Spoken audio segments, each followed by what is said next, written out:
Bom dia, pessoal, como vão? Espero que todos estejam bem. Hoje nós vamos dar aí continuidade ao capítulo sobre a Sociedade da Borracha.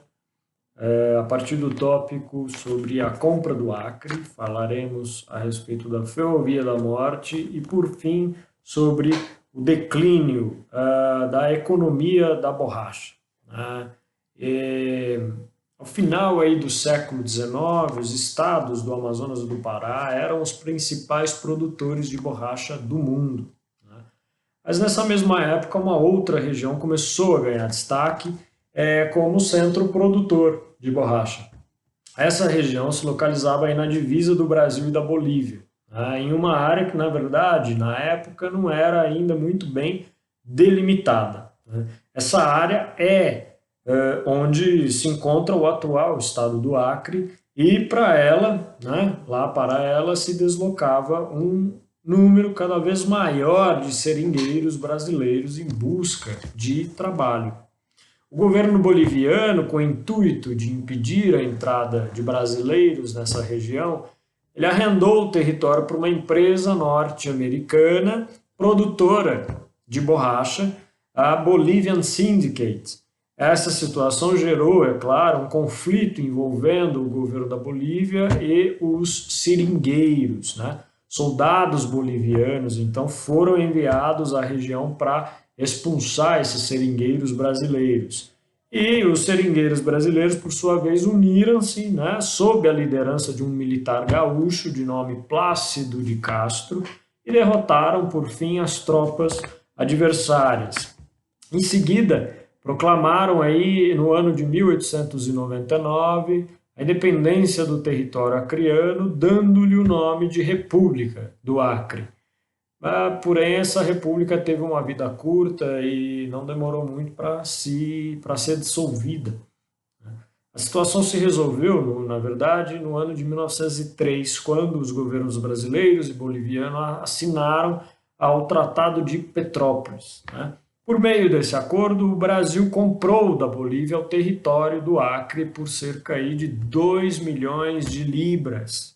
Além disso, o Brasil deveria pagar 110 mil libras de indenização por toda essa situação à empresa norte-americana que havia arrendado da Bolívia essa região do atual estado do Acre, a Bolivian Syndicate.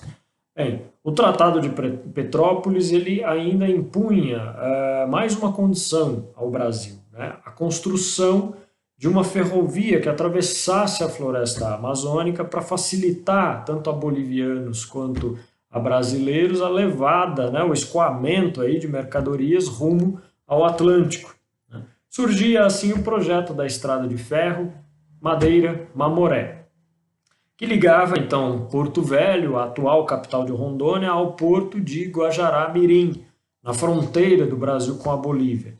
As obras começaram então em 1907 e para construir os 366 quilômetros de ferrovia foram aí contratados mais de 30 mil trabalhadores de várias nacionalidades, inclusive russos, dinamarqueses, brasileiros e bolivianos, obviamente, né?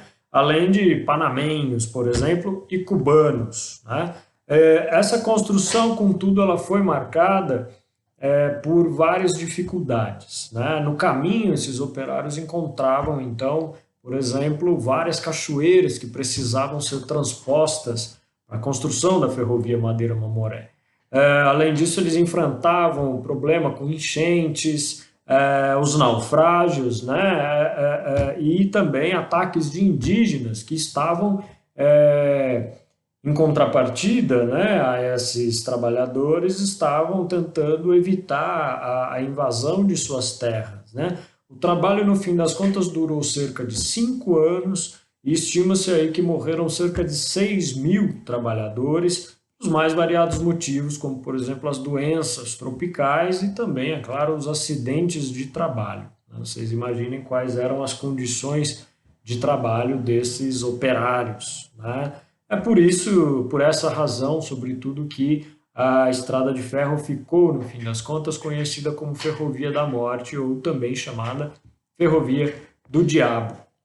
Se vocês fizerem uma rápida pesquisa no Google mesmo, por exemplo, vocês encontrarão várias imagens fotográficas que buscam trazer um pouco da experiência do período de construção dessa ferrovia.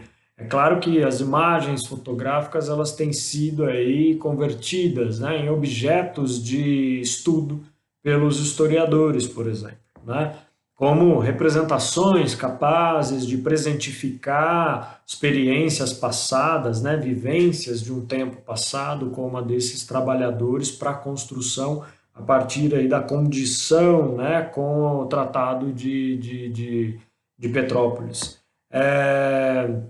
Essas representações, então, fotográficas, que são capazes de presentificar vivências de um tempo passado, elas impulsionam aí leituras e um compartilhar, né, de sensibilidades, como aí as ações captadas pelas lentes do fotógrafo e a própria percepção do fotógrafo.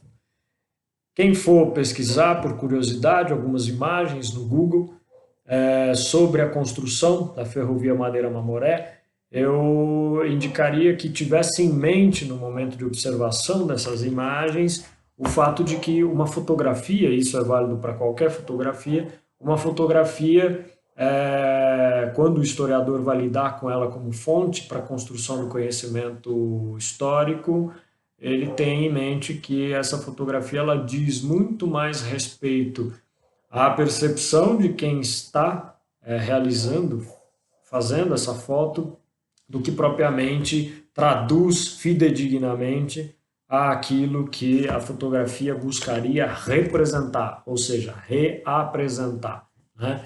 A fotografia é sempre, então, um recorte da realidade. É possível observar em fotos variadas como que alguns aspectos, por exemplo, que a gente é capaz de identificar das relações de trabalho que haviam durante esse período, né? Das condições aí de vida, né, paupérrimas, a que muitos desses operários, desses trabalhadores para a construção da ferrovia Madeira-Mamoré foram submetidos, né? Inclusive fotos dos acidentes ocorridos durante essa construção e que levaram aí, não à toa, a essa ferrovia a ficar conhecida como Ferrovia do Diabo ou Ferrovia da Morte. Próximo vídeo a gente vai falar um pouquinho dos aspectos a respeito do declínio da economia da borracha e num outro vídeo, num terceiro e último vídeo para essa aula, eu comentarei com vocês sobre os exercícios que deverão realizar como tarefa da aula de hoje para anexarem aí ao Google Classroom.